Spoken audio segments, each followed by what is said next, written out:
a primeira partida da equipe titular na temporada 2023.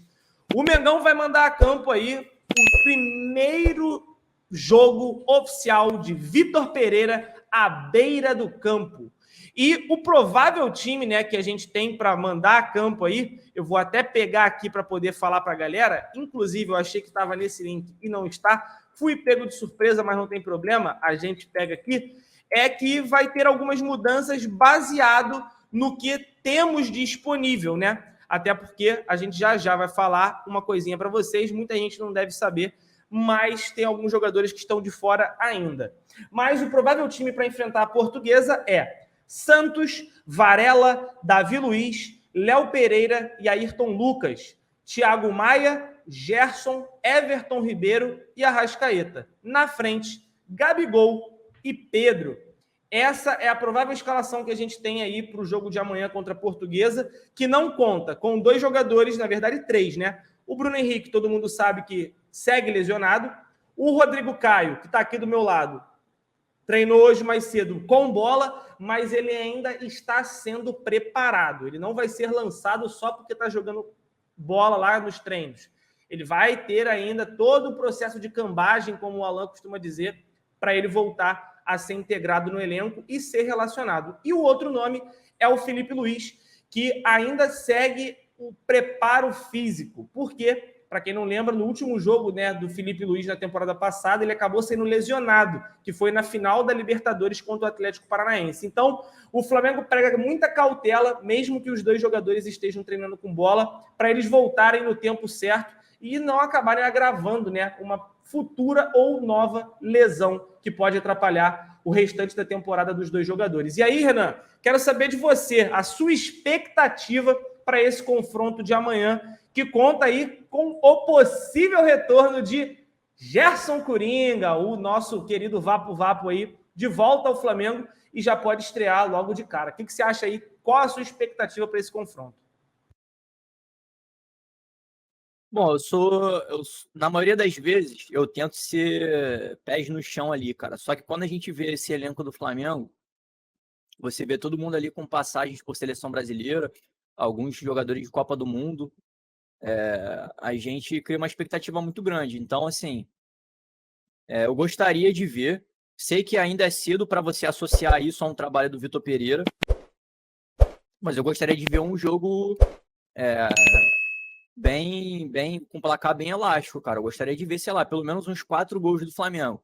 Amanhã eu vou estar lá no estádio, espero conseguir comemorar esses 4 gols ou mais. Mas é o que eu espero, né, cara? A gente teve a venda do João Gomes, né? Foi até uma venda muito boa, na minha opinião. Os valores, né, foram muito acima do que eu imaginava que fosse ser vendido. Isso facilita muito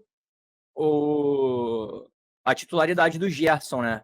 Tudo bem que já seria difícil barrar o Gerson, né? Mas quando você tem que barrar o Thiago Maia, que fez um grande ano no ano passado, e o outro que você supostamente barraria é quem a torcida mais se identifica dentro de campo ali como torcedor, geneticamente falando do Flamengo, que assim, a maior identificação que a torcida do Flamengo tem no campo, obviamente, é com o Gabigol, com o Arrascaeta, mas o João, ele era de fato uma filial da torcida em campo. Então, isso cria uma conexão diferente com a torcida, e isso faz com que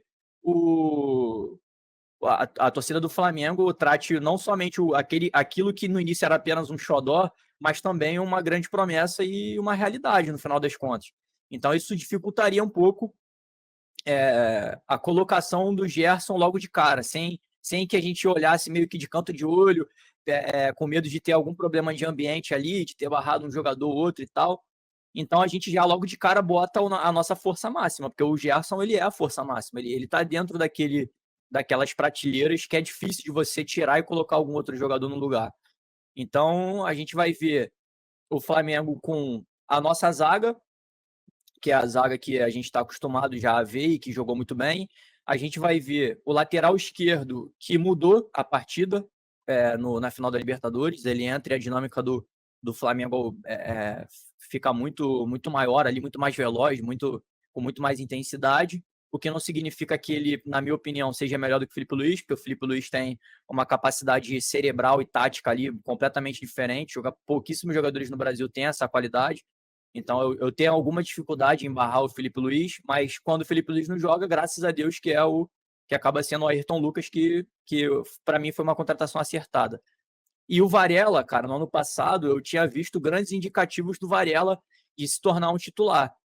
Só que com o Dorival no Flamengo, a tendência era que isso fosse um pouco mais vagaroso, um pouco mais difícil, até porque o cara já cria um vínculo com o jogador que estava sendo titular ali, que era o Mateuzinho, quando o Rodinei não podia jogar, acabava sendo o Mateuzinho. O Mateuzinho chegou a jogar como volante pelo Flamengo, quando foi necessário. Então, se estabelece ali uma confiança difícil de você romper. Quando o trabalho reseta, quando você troca de treinador, o cara vai olhar de novo, todo mundo ali com um olhar mais objetivo, fazer uma análise fria. Óbvio que tem um jogador ou outro que ele não vai conseguir fazer uma análise fria, ele não vai poder olhar, por exemplo, para o Gabigol e falar, não, o Gabigol treinou mal ontem, não vou botar ele no jogo. Não dá para fazer isso. Mas a maioria dos outros jogadores ali que não são imbarráveis, digamos assim, você consegue dar uma olhada para eles ali e julgar tecnicamente, objetivamente, a capacidade que aquele cara vai ter de entregar futebol de acordo com aquilo que o treinador acredita. Então entra o Varela, que a minha esperança é que esse cara resolva o nosso problema. O Flamengo, eu não sei se já fez um vínculo com ele ou já fez uma promessa de vínculo com ele. Então, assim, a tendência é que ele fique no Flamengo por mais tempo. Então, tomara que ele comece a dar certo. E o do meio para frente a gente não tem muito o que falar, né, cara? Acho que a gente vai chover numa olhada aqui se a gente for falar de Everton Ribeiro, Arrascaeta, Pedro e Gabigol. E a gente ainda vai ter ali, espero eu, na ponta dos cascos ali, com uma pré-temporada, com uma preparação bem sucedida, a gente vai ter o Cebolinha, que a gente vê algumas notícias aí sobre a performance dele em treino. A gente sabe que treino é treino e jogo é jogo, né? É uma máxima do futebol, mas é bom a gente escutar e ler que o Cebolinha está impressionando nos treinos, que eu acho que vai ser um jogador muito utilizado pelo Vitor Pereira. O Vitor Pereira gosta de ter um time com amplitude, eu gosto desse tipo de jogo também, que você conseguir usar bem os lados, especialmente quando você usa jogadores que têm o pé trocado para você poder fazer associações ali com o teu atacante ali, com o pivô, que no caso o Pedro consegue fazer isso muito bem. Então eu acho que, cara, embora a gente, foi até um comentário do Mauro, aí no Superchat, embora a gente não consiga usar o Carioca como um parâmetro, se o Flamengo jogar muito mal o Carioca, isso é um ponto de alerta que a gente precisa ter. Então, a gente não pode calibrar a temporada de acordo com uma vitória em cima da Portuguesa, do Audax, do Nova Iguaçu, mas derrotas ou performances muito ruins com esses clubes, contra esses clubes, já cria uma preocupação para a gente que, nesse momento, não é tudo que a gente não quer. A gente quer paz, tranquilidade para poder trabalhar, preparar o time. A zaga, a gente tá muito bem servido, né? Que no ano passado a gente começou mal com isso, a gente estava com uma zaga bem frágil, hoje a gente já resolveu esse problema. A gente também tinha um problema no gol, também a gente resolveu. Então, à medida que o tempo vai passando e o Flamengo vai amadurecendo o elenco, fazendo contratações, se desfazendo de jogadores que já estavam em final de ciclo, a gente começa a ver que lacunas diminuem de tamanho ou mesmo desaparecem. Então, a tendência agora é a gente ter mais tranquilidade, fazer algumas pequenas contratações pontuais.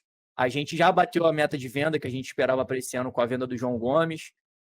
Então, cara, estou bem animado para esse início de ano. Estou bem animado.